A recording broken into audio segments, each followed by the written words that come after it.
When you step into the stage, I assure you that everything that you see are lights. It's just the lights. Don't mind the audience. It's just you and the stage. Good evening, Ma'am Mai Poblete, and thank you for joining us this evening. Before we start this interview, my name is Angel B. Kininyasa, And I appreciate it, Salanga. Hi, good evening. and we want to express our gratitude for giving us your time this evening. So first, can you tell us a bit about yourself and your background? Okay. My name is, my complete name is Maria Cecilia, but let's just use Maya. My name is Maya Fortich Poblete. My maiden name is Maya Neri Fortich.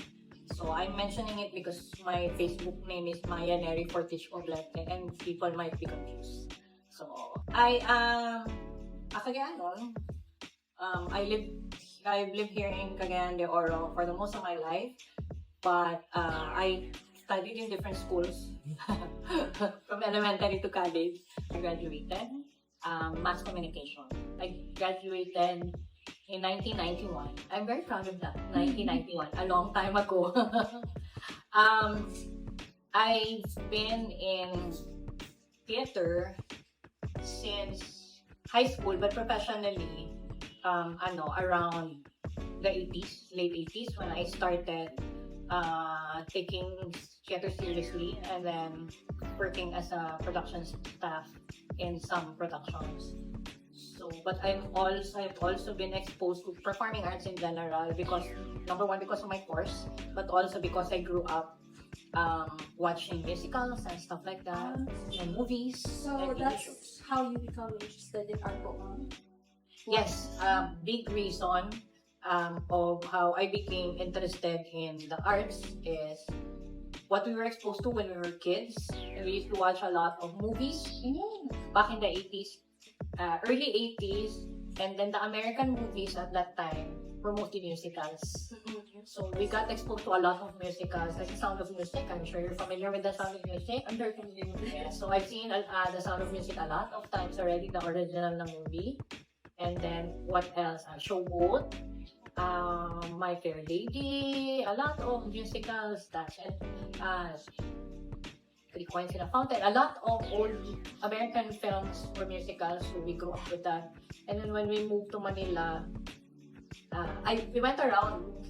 So when we went around, I was also exposed to musicals and plays and stuff. And then later on, it became more than just, a like or a hobby or something that I wanted. It became a passion, and then that's when I decided to take up mass communication in college. Ma'am, are there any particular experiences or events in your life that have influenced your art? Earlier I said that the movies that we watched, right, the musicals and stuff like that. Also my mom, my late mother, my mom, her name is Chick Portich. She used to be a writer for the Philippine Daily Inquirer, but before that, she wrote a play called Reina Elena, and this was part of a script writing workshop that she attended here in Cagayan de Oro. This was 1980 or 81 something. You guys weren't born yet. I think 1981. She attended a script writing workshop, and then the facilitator of that workshop, the late Pastor Torre, who's also a very respected and good theater director.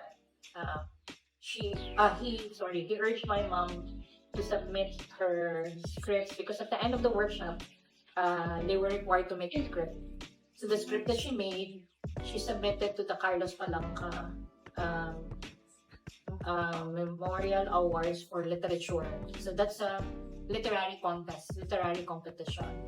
That's one of the things that when my mom won, she won third place, I think, second place for the acting in English.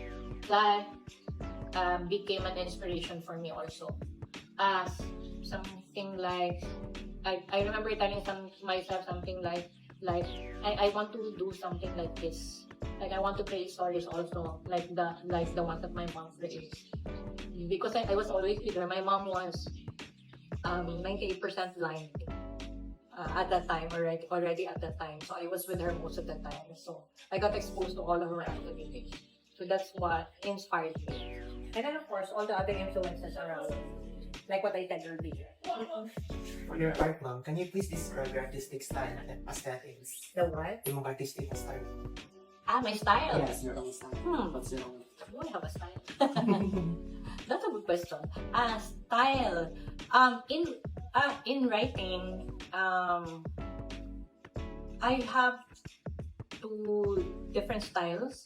Because I can write a normal script, like a musical or a straight play, but I can also write a movie, and these are two different things.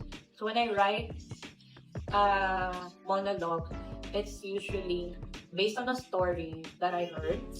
So what I do is, if I have a copy of that story, or if I talk to someone who shared her story or his story with me, I keep on playing that, and then I write the monologue.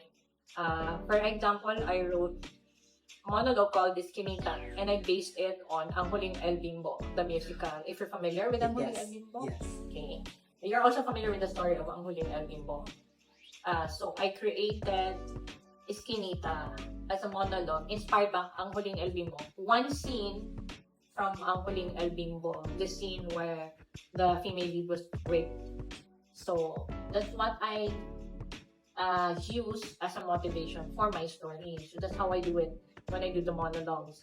When I do the script, write the script, like for example, for the musical that we staged in 2022, Ang Paglaya. The original Ang Paglaya was not a musical, but what I did first was create the characters. I create the characters, and then I try to see, for example, I created the female lead. I'm gonna look for somebody whom I can use to, to compare with the character that I'm creating.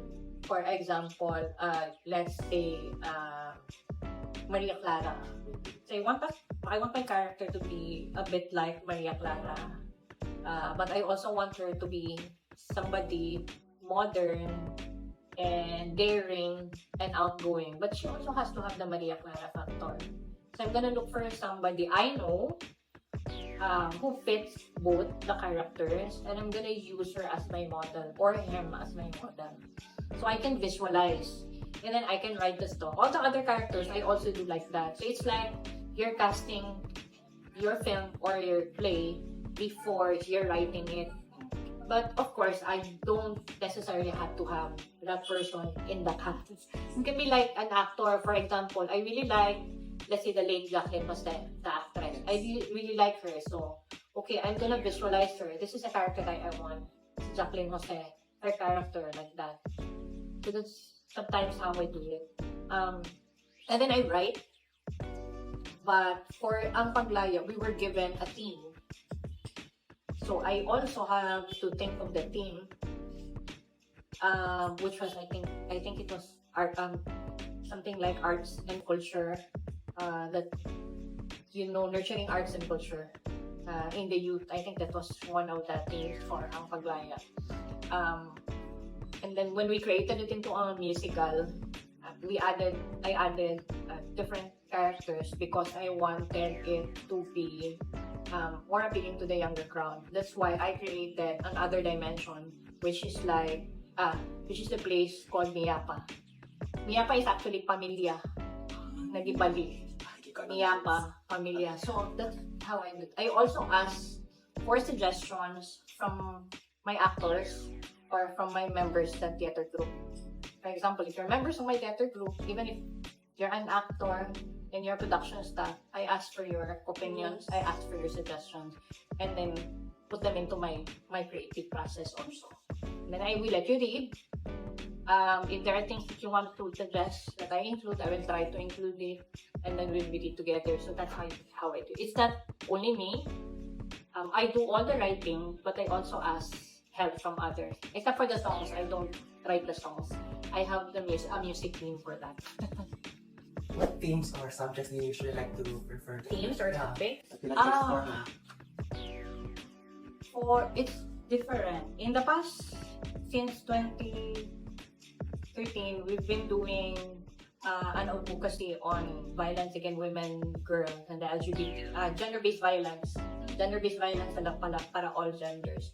We've been doing monologues that are that serve as an awareness campaign against gender-based violence. So that's one thing that we do. We also do monologues that help students and audiences like you understand HIV and AIDS. So HIV and AIDS awareness, that's also a thing. And then in most of the plays that I've done, specifically ang Paglaya and Iskinita, which we perform in Glensan as a complete play, as a full play. I involve anything related to the arts. Like for example, in Ang Paglaya, the lead character Anika is a visual artist. Is a student who likes painting more than her subjects. And then in Iskinita, the role of Inday is a rape victim who uses art as a form of therapy. So stuff like that. Coping up. Yes.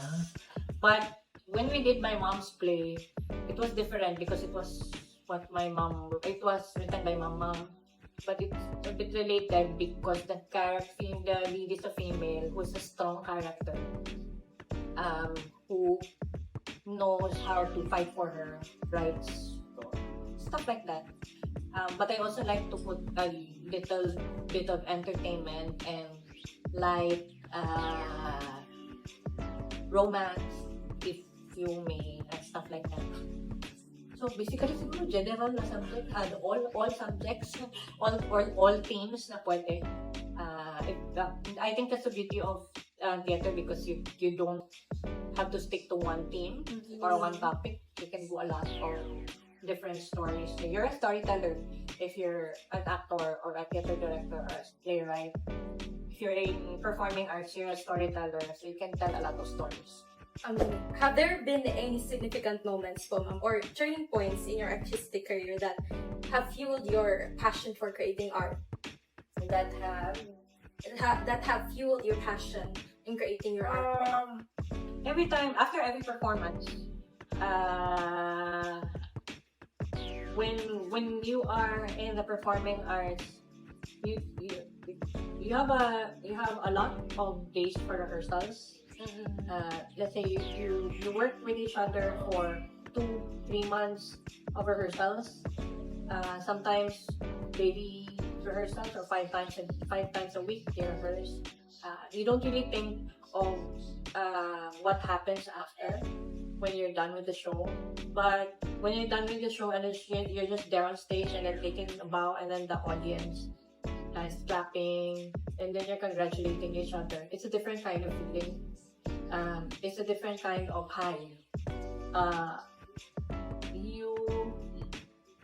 You feel like you've done something really, really good that people really, really like, and you've helped people also do something good that they really, really like. So that one is what keeps me going, like what fuels me to keep on creating. So I'm sure a lot of other performers and directors and writers also feel that way when they're done with the production and they see the effect on it on the people. So the most important thing for us is the people, the audience. So when we see that they enjoyed it and they like it, then that's enough for us to fuel us to go. How do you handle criticism or setbacks? I used to be really sensitive about criticism, but critiquing actually helps a lot. The first time that I experienced it was when I was one of the directors chosen for Exo Virgin Lab Fest. And then part of the rehearsal process, the rehearsal schedule or process, let's say, was a critiquing session. So we'd rehearse along with the critics, uh, and then they give us the pointers, suggestions, what they want and what they don't want. It helped a lot in terms of improving the show, our play in general, not just in one aspect, in general. What are your goals and aspirations as an artist, ma'am? For our theater group, by the way, is also called Aura Teatro Bulawanon. I forgot to mention that earlier. For Aura Teatro Bulawanon, our goal is to uh, to establish our group more firmly here in CDO. We already have an audience, but since we're a community theater, we do not have a lot of financial support. So that's one of our goals. I can say that we're firmly established if we can reach even 1/4 only of our financial goals. That somebody will support us in our shows, pledge for support for our other shows. Because every time we do a production, I hesitate because I need to look for sponsors. So that's the one thing that I want to erase from so that's our goal. Also, I want to be able to keep doing our advocacy shows, the one on gender-based violence and HIV and AIDS awareness. I want to still be able to stage my mom's plays. I have two. I want to restage Reina Elena. The one we staged it in 2016, but I want to stage it this time in Bisaya because it was in English, so that more people can relate. And then I also have one more of her musicals that I really want to stage.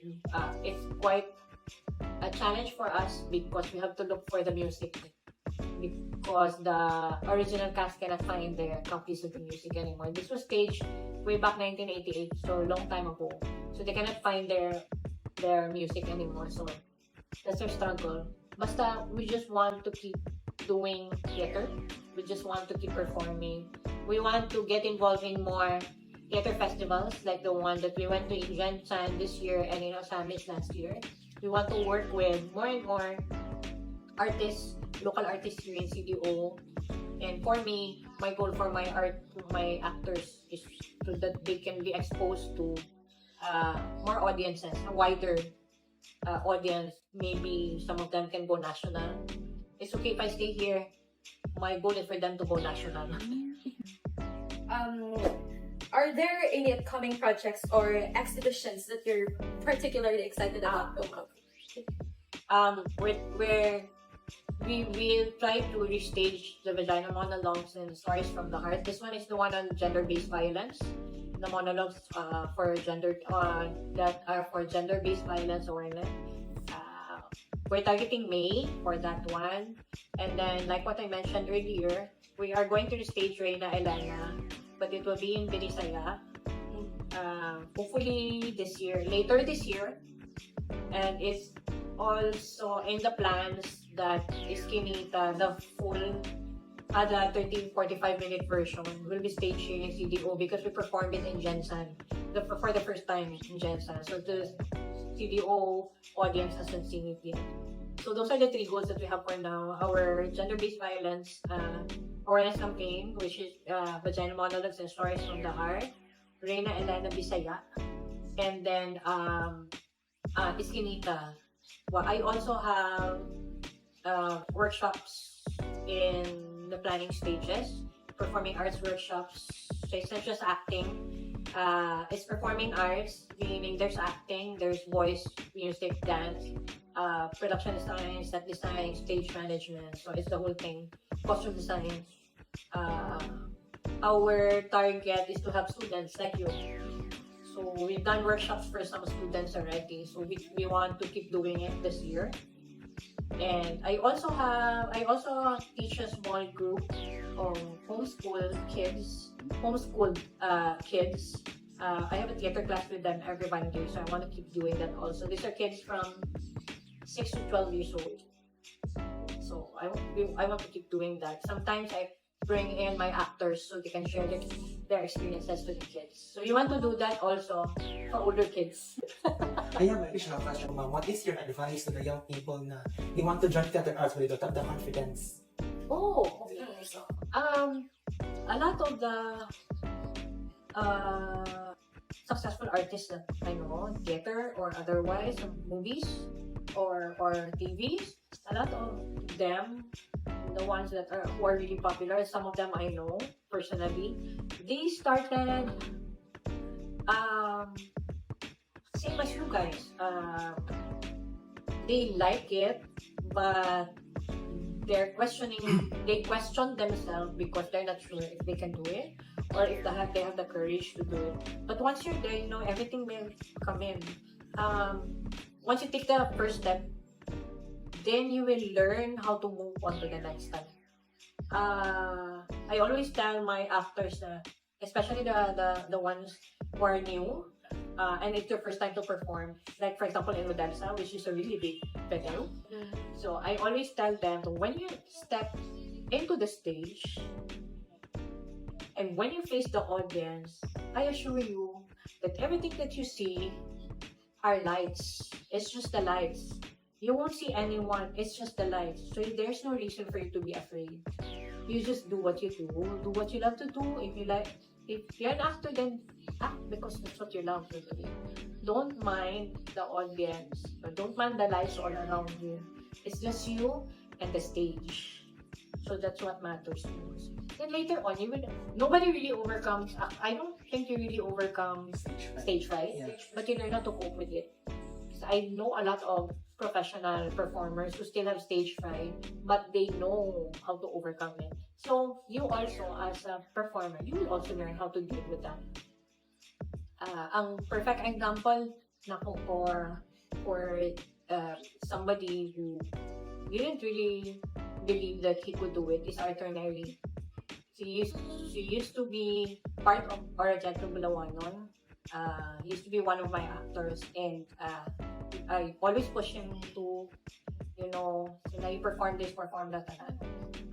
He's a very shy person. So I'm one of those who was really surprised that he instantly became a big hit. Oh no, he's really. I always told him that you have a really good voice and you're a really good performer. You'll make it big. But he himself was really shy. He was really shy, and I think he always told me, I don't know what to say when I'm on stage. When I'm singing, I don't know what to say, so I don't know how to ad-lib, or I don't know what lines to say and stuff like that. But look at him now. He's one step at a time. So even if you're not yet that confident, but you really, really like to perform, then you just take the one big step, and then everything else will follow. So how can they contact you, ma'am, if they want to join? If you want to join our theater group, so Aura Teatro Bulawanon or OTP, we have a Facebook page, Aura Teatro Bulawanon. You can message us there, and then we'll also post. Once we have our schedule for auditions, I'm planning to hold auditions for new members.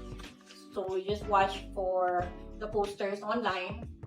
We'll announce it, and then we also have an IG, but we're more active on Facebook. So Aura Teatro Bulawanon. Just look for it on Facebook and then message us. You can also message me.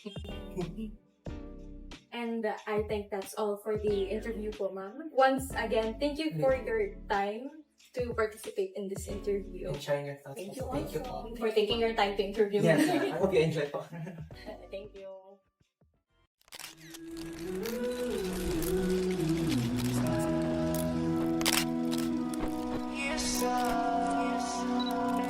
Sorry, I'm gone. I'm driving so far. Tell me why you couldn't take me and say you want me again. Never one leaves me